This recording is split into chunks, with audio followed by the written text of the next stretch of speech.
Hello everyone, haba na haba hujaza kibaba, wahenga kukosea katika mithali hii, na tutakuja kuliona hili swala zaidi katika masuala ya afya ya figo. Kuna vitu 8 ambavyo unapopaswa kuvifahamu na kuvifanya. Kumbuka hivi vitu vyote vinaenda sambamba ili wewe uweze ukawa una afya bora au afya nzuri ya figo. Kitu cha kwanza, kumbuka, jishughulishe mwili. Shughulisha mwili wako, fanya mazoezi, fanya shughuli za nyumbani. Kitu cha pili, kula vyakula ambavyo ni vya asili. Na hivyo vyakula ambavyo ni vya asili, kumbuka usitumie chumvi nyingi. Punguza matumizi yako ya chumvi na punguza matumizi yako ya sukari. Hili nilishaliongelea katika video iliyopita. Lakini kitu kingine cha tatu, kumbuka usivute sigara.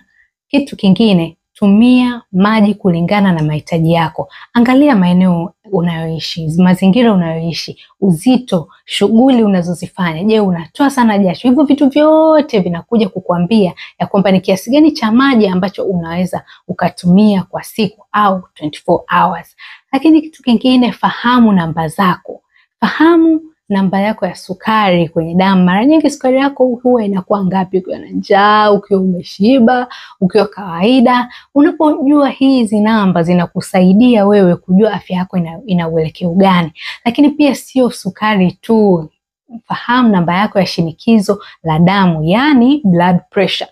Wewe kuna wengi wetu ambao hatujawahi jua jamani, yani hatujawahi jua. Tukifika hospitalini tunapimwa wala hatuulizi ni ngapi. Hakikisha unauliza na unaandika chini ili uweze ukaweka kwenye kumbukumbu zako.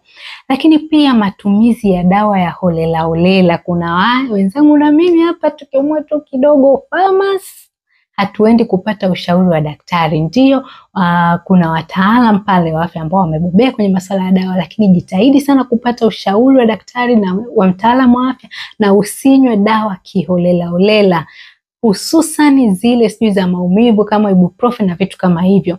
Lakini kitu kingine cha mwisho jamani, tukumbuke kuzipenda afya zetu. Jitahidi kupima afya mara kwa mara ili usije ukashtushwa ukaambiwa kwamba jamani kuna hichi, ukaanza kushtuka, jamani imekuwaje? Hapana.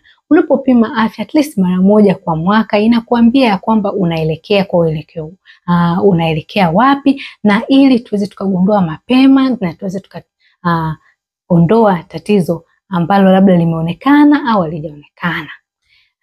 Karibu Serenity Nutrition.